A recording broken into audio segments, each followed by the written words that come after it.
Jadi saya perhatikan orang-orang yang sukses di HN itu dia memiliki 5 karakter ya, 5 karakter ini. Kalau kita memiliki kelima karakter ini, maka insya Allah kita akan sukses. Masalahnya tinggal nunggu waktu aja.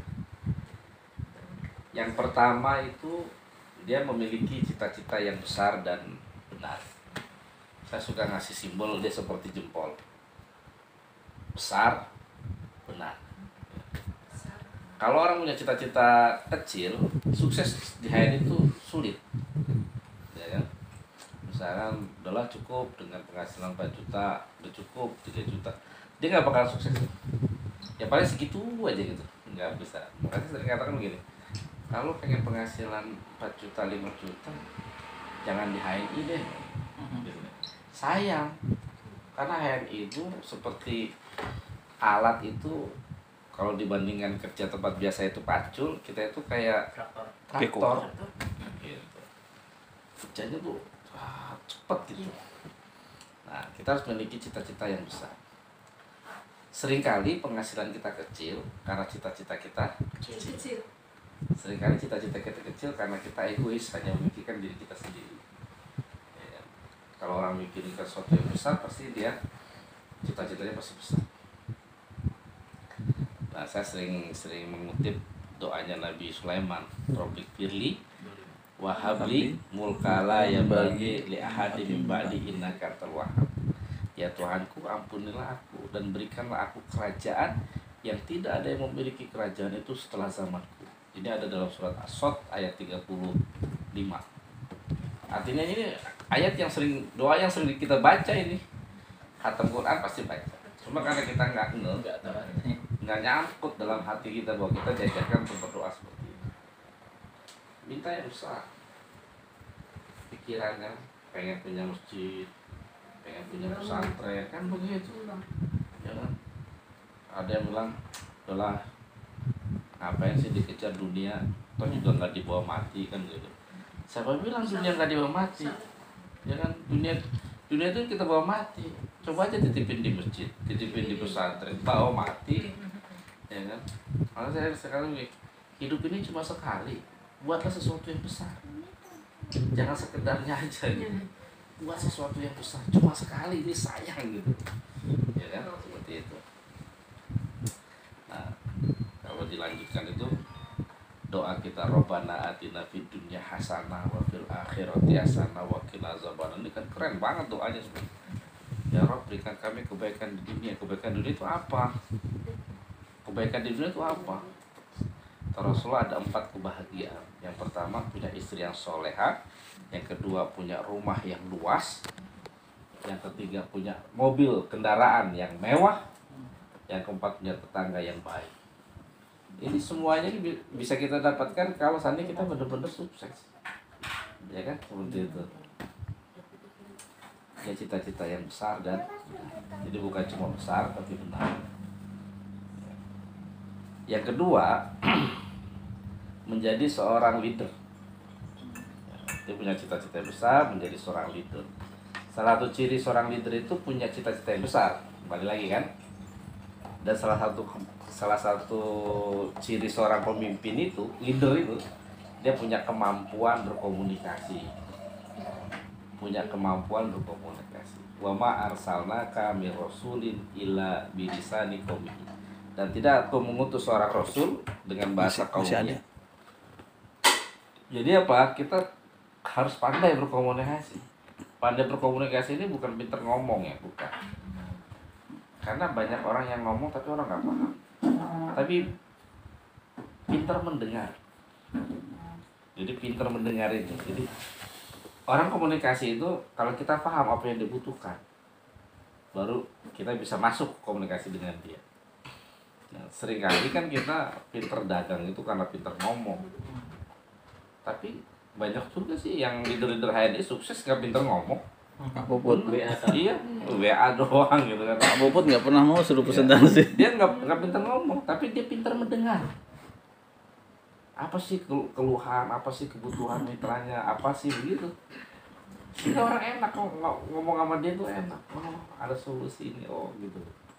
Nah, salah seorang ciri pemimpin punya kemampuan berkomunikasi. Contohnya kan Nabi Sulaiman bisa berkomunikasi dengan hewan, dengan jin. Bisa nggak sih kita berkomunikasi dengan hewan, dengan jin? Bisa nggak sih? Nah, seperti itu kan. Sebenarnya hewan kita bisa ngerti. Kucing datang meow, maksudnya apa? Minta makan. Tanaman, pohonnya daunnya layu, maksudnya apa? Minta disiram. Itu kan komunikasi mereka dengan kita. Juga dengan misalkan dengan di dalam hadis kan tidak boleh buang air kecil di lubang. Maksudnya jangan ini jin kan gitu. Itu kan juga dilatih kita berkomunikasi dengan makhluk-makhluk yang lain itu. Nah, seperti itu. Nah, kalau dengan makhluk yang lain saja kita bisa berkomunikasi, apalagi dengan manusia. Kan gitu. Apa sih yang dibutuhkan mitra kita? Kita harus peka tuh. Kalau kita telusuri, kita survei, minimal ada 5 yang dibutuhkan orang. Yang pertama, selamat. Allahumma inna nas'aluka salamatan fid din wa afiatan fil jasad, sehat, wa ziyadatan fil ilmi, wa barakatan fil rizki, wa taubatan qoblal maut, wa rahmatan indal maut. Kan yang diharapkan itu doang. Keselamatan agama. Salah satunya adalah dari makanan yang haram.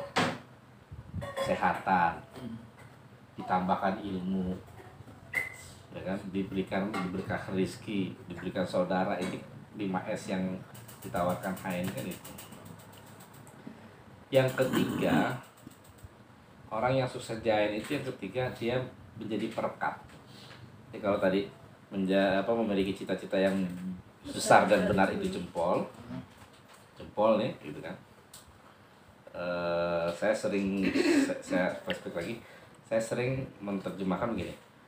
Khairukum ta'alamal Qur'an wa 'alamahu. Sebaik-baik kalian dari yang belajar Al-Qur'an dan mengajarkan. Maka kita coba berpikir tuh bagaimana mengajarkan Al-Qur'an, bagaimana memiliki pesantren penghafal Qur'an.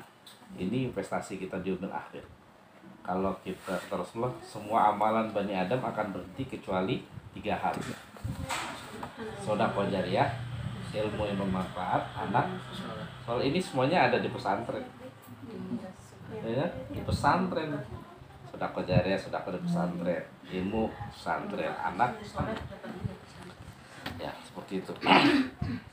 Yang kedua tadi leader, saya sering kasih simbol telunjuk. Leader. Coba geser.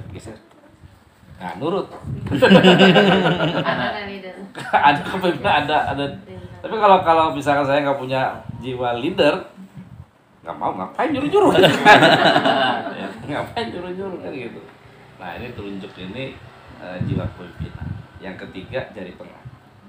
Jari tengah itu dekat ke kiri, dekat ke kanan, dekat ke rakyat, dekat ke pejabat. Ya kan, wa kadzalika ja'alnakum ummatan wasatan. Di dalam Al-Qur'an surat Al-Baqarah itu ayat pertengahan. Ini menarik nih. Surat Al-Baqarah ayat pertengahan. Al-Baqarah itu ada 286 ayat dibagi 2. 143 ayat. Ayat ke-143 itu berbunyi wa kadzalika ja'alnakum ummatan wasatan. Dan demikianlah aku ciptakan kalian umat pertengahan. Nggak merhatiin ya? Nggak merhatiin ya? Umat pertengahan artinya apa? Agar kalian berlaku adil. Artinya apa? Kita jadi orang penengah, menjadi perekat. Ya di hari ini kan jadi perekat. Orang yang nggak kenal, kenal jadi kenal gitu kan? Satu rahim gitu kan. Yang tadinya jauh orang ketemu gitu, perekat gitu. Bukan pemecah. Ya. Orang yang lagi konflik kita rekati, kita damaikan. Ya kan? Seperti itu. Nah, makanya nyambungnya ke hadis man ahabba an yusatallahu fi rizki wa yusalahu fi asarihi falyasilu rahimahu. Barang siapa yang ingin dilimpahkan rezekinya, dipanjangkan umurnya, maka jalin silaturahim. Silaturahim itu bukan kenal, tapi silah menyambung seperti satu rahim. Jadi saya belum satu rahim dengan Pak Mesuri. Kalau seandainya Pak Mesuri belum main ke rumah saya, ngambil kulkas tanpa izin. Ada kedekatan. Ya, kalau saudara kan begitu datang kan satu kakak adik, Mas kita ya minum, Mas makan ya nggak masalah kan, karena udah satu rahim. Pak Mesuri ke saya belum. Pak Mesuri kalau sini sungkan-sungkan nggak di rumah. Belum. Betul. Saya juga ke rumah Pak Mesuri masih belum. Jawaban. Nah, yang namanya satu rahim sampai sebegitu. Sampai sedekatnya begitu. Istilahnya di kantong ada duit, Mas saya ambil ya gitu. Itu nggak masalah gitu. Karena sudah satu rahim. Cuci piring di rumah itu. Nah, Sering pula Pak dilarang. Enggak usah nyuci piring, Bu, karena kami kedekatan ada. Iya. Satu rahim. Nah, dalam satu rahim itu bukan take, bukan mengambil, tapi memberi. Memberi. Iya, jadi kalau seandainya kita mengambil itu nggak akan terjalin satu rahim. Orang menerjemahkan hadis ini, barang siapa yang ingin dilimpahkan rezekinya dipanjang umurnya maka silaturahim. Maka dia berpikir kalau saya ke rumah si fulan, saya dapat makan lagi lima, itu cara berpikir yang cerdas. Ya. Contohnya begini, saya datang ke rumah kakak saya. Assalamualaikum, waalaikumsalam. Ngobrol-ngobrol, Mas, boleh pinjam uang nggak? Ya kan? Berapa? 500.000. Buat apa? Babal-babal saya sebut. Kapan mau balikin? Bulan depan. Dipinjemin nggak sama saya? Pinjemin, karena dekat. Ya kan? Bulan depan saya datang ke rumahnya, pikir kakak saya mau bayar utang kan? Ya kan? Iya. Assalamualaikum, salam. Diterima. Mas maaf mas belum bisa bayar utang. Kenapa? Bla bla bla bla bla gitu kan. Boleh nggak minjem utang lagi? Kapan bayarnya? Bulan depan. Dipinjemin nggak? Demi. Masih, tapi sudah mulai berat. Sudah mulai berat kan? Yang kemarin belum dibayar. Udah, tapi karena kakak masih satu rahim, kasih lah. Ya udah. Besok lagi datang lagi, bulan depan datang lagi, tidak mau bayar. Bilang lagi mas belum bisa bayar ya kemarin. Pinjem lagi, bisa nggak? Sudah mulai berat belum ya? Ya kan, sudah mulai berat. Terus bulan depannya datang lagi, assalamualaikum. Assalamualaikum. Jadi bukan gitu. Dia malah pinjam lagi terus. Tengok jendela. Kenapa kita take terus? Tapi sebaliknya misalkan kalau kita datang, Assalamualaikum, salam, Mas, ini ada oleh-oleh nih, semangka gitu. Bulan depan lagi datang, ada durian nih, ada melon. Terus berikutnya sebulan, 2 bulan, 3 bulan kita nggak ada datang. Telepon kakaknya, terus gimana kabarnya? Udah lama nggak kesini kan gitu kan? Ya kan? Seperti itu. Jadi sampai sebuah bisnis itu bukan berpikir untung rugi, tapi udah berpikir saya mau kasih untung ente gitu. Saya punya kawan itu Udin percetakan kalau dia. Bukan Udin ini ya? Udin Ustadz. Udin percetakan. Di Udin ini dia bilang, saya punya pelanggan bikin undangan pernikahan. Nawarnya sampai titik darah penghabisan. Harga terakhir. Iya, begitu sudah deal, udah di ACC saya buatkan, begitu sudah jadi, ternyata komplain mereka. Padahal sudah sesuai dengan contoh yang di ACC. Dia minta ini, akhirnya saya buat tim baru lah, Yang pesanan kemarin nggak pakai buat rugi kan saya. Rugi kan? Orientasinya apa? Give, memberi pelayanan, memberi kebaikan buat orang itu. Nah, akhirnya yang pesan itu puas dia. Berikutnya dia jadi pelanggan saya. Setiap kali dia order ke saya, selanjutnya nggak pernah nawar. Bahkan nanya, kamu dapat untung belum? Gitu. Karena bisnis itu bukan ingin mendapatkan, ingin memberi. Sampai seperti itu. Gitu kan. Tuh. Yang keempat, jari manis. Jari manis itu memberi. Dermawan. Wa man qudira alaihi rizquhu falyunfiq. Jadi ciri-ciri orang yang diberikan rezeki dari arah yang tidak terduga-duga itu alladzina yunfiquna fis sarra wad dharra. itu orang-orang yang memberi dalam kondisi lapang dan dalam kondisi sempit. Jadi otaknya itu selalu berpikir memberi, apa yang bisa kita beri, apa yang bisa kita beri, bukan berpikir mengambil, ya kan? Memberi, apa yang bisa kita beri, apa yang kita bisa beri, seperti itu. Kalau dia nanya, Ustaz kalau lagi kita punya memberi wajar, kalau nggak punya apa diberi?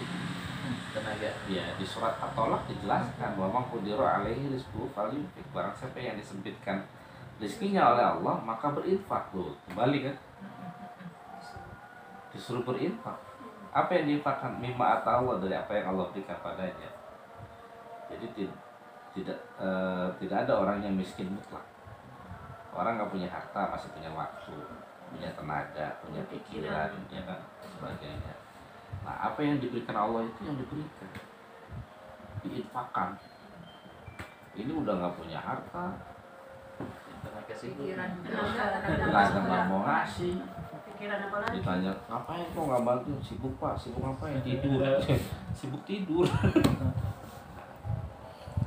Saya ja'alallahu ba'da usri yusra, maka akan aku jadikan setelah kesulitan kemudahan.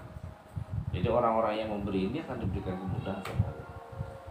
Tapi kalau sudah disebutkan rezeki lalu dia pelit, Tambah lagi menaikkan. sulit, ya luar biasa tuh Allah kayak kunci itu rezeki itu. 7 sebab Allah kunci pintu rezeki. Nah, 7 sebab Allah kunci pintu rezeki. Itu. Jadi dia udah makan. Ya kalau nggak punya harta apapun yang kita berikan. Apa? Sehat. Nah, seperti itu. Kita ini kan mencoba memberikan solusi buat orang lain. Ya kan? Ada orang yang sakit, kita kasih solusi apa? Lalu kata Pak, produk kita mahal. Siapa bilang mahal? Kalau orang tahu produk kita itu murah. Pak Iwan Ridwan itu anaknya kelas 5 SD itu kena kencing batu. Dioperasi harus biaya 15 juta sampai 20 juta. Nah sanggup dia sebagai dokter kasih obat herbal HNI. Alhamdulillah nggak sampai 1 juta itu batunya keluar. Bandingkan 1 juta, nggak sampai 1 juta dibandingkan dengan 15 juta. 15 juta udah mahal, resiko lagi. Resikonya operasi kan. Ini pakai herbal, udah murah, tidak ada resiko. Wow, seneng nggak orang kalau begitu? Seneng Pak. Sampai ada pasien itu sampai cium tangan begitu. Makasih Pak, makasih Bu. Keluarganya tuh cium tangan begitu. Saking terima kasihnya sampai itu. Dan yang kelima, ini yang terpenting menurut saya, dari kelingking. Apa itu dari kelingking? Oh Mas Udin, itu dapat materi belum? Belum. Apa? Rendah hati, tawadu, tidak sombong, merasa rendah, tidak sombong. Nah karena apa? Kesombongan ini adalah dosa pertama di surga, yaitu iblis. Ana khairum. Begitu kita merasa sudah sukses, sudah punya segalanya, ada kesombongan dalam diri kita, Allah hancurkan. Dosa lain itu azabnya ditunda, tapi dosa sombong saat itu juga. Iya. Iya, dosa sombong itu saat itu juga. Coba aja. Nggak ada yang sombongin. Iya. Gak ada yang disombongin. Nah, itu sombong juga tuh. Itu sombong juga. Saya agak sombong loh gitu. Kalau ada mau sombong. Enggak, jadi saya gini-gini nggak sombong. Itu udah sombong.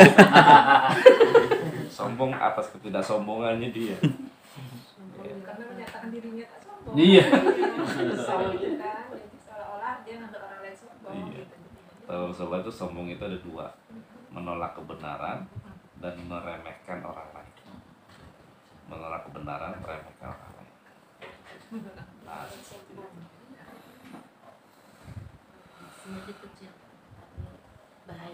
Sehingga orang-orang yang sukses itu adalah orang yang setiap kali dia mendapatkan ilmu dianggap itu ilmu baru. Dia tidak pernah mengatakan saya sudah tahu, saya sudah materinya itu aja. Enggak.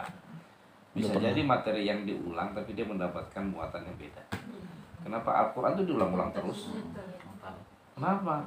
Setiap kali kita baca, kita telaah, tadabburi, dapatkan ilmu yang baru. Merasa lebih ada macam yang baru. Ada yang baru, ya apa lagi, gitu. Karena kan tahapan ilmu itu, yang pertama tahu, yang kedua paham, yang ketiga amal kan begitu.